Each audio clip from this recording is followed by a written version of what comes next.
हाय, मी अक्षदा. Good morning सर्वांना.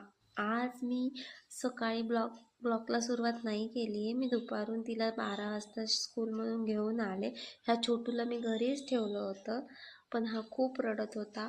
त्याला मला फोन आला की हा खूप रडतोय. मग मी एक काम केलं, हिला खालीच उभं केलं पार्किंगला आणि त्याला वरतून घेऊन आले. त्यानंतर हे भैया दुकान बंद करत होते. आम्हाला जसं बघितलं तसं ह्यांनी परत ओपन केलं दुकान. आम्हाला जे काय आवडतं ते आम्ही तिथून घेतलं. पुन्हा घरी निघालो.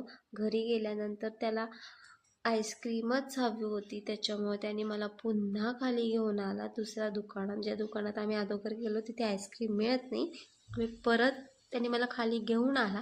शेवटी मला आईस्क्रीम त्याने घ्यायलाच लावली. मग आईस्क्रीम घेतल्यावरती त्याला तो कोण नको होता, त्याला कप्स हवे होते. कप तर माझ्याकडे होते, ते तर मला मागवत होता. मग आज नुसता डाळ भाताचाच कुकर लावला होता. तसं त्याच्यानंतर मस्तपैकी गरमागरम डाळ भात घेतला, त्याला जेवू घातलं.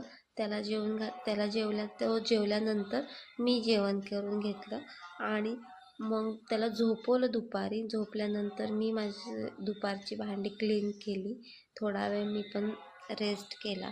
नंतर संध्याकाळी सगळं स्वयंपाकाची पुन्हा तयारी करावी लागते. ते संध्याकाळची तयारी करून घेतली. मी स्वयंपाक करतच होते, त्याच्यामध्ये ही दोघेजणं मधी माझ्यासोबत लुडबुड करत होती. मॅडमला चपात्या करायच्या होत्या. माझ्या चपात्या झाल्या. लास्टची एक पोळी राहिली होती, छोटी मिनी पोळी.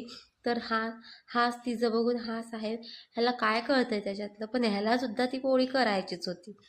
ती अवघड आहे. मग हा आजचा मेनू होता. चलो बाय, भेटूया नेक्स्ट व्लॉगमध्ये.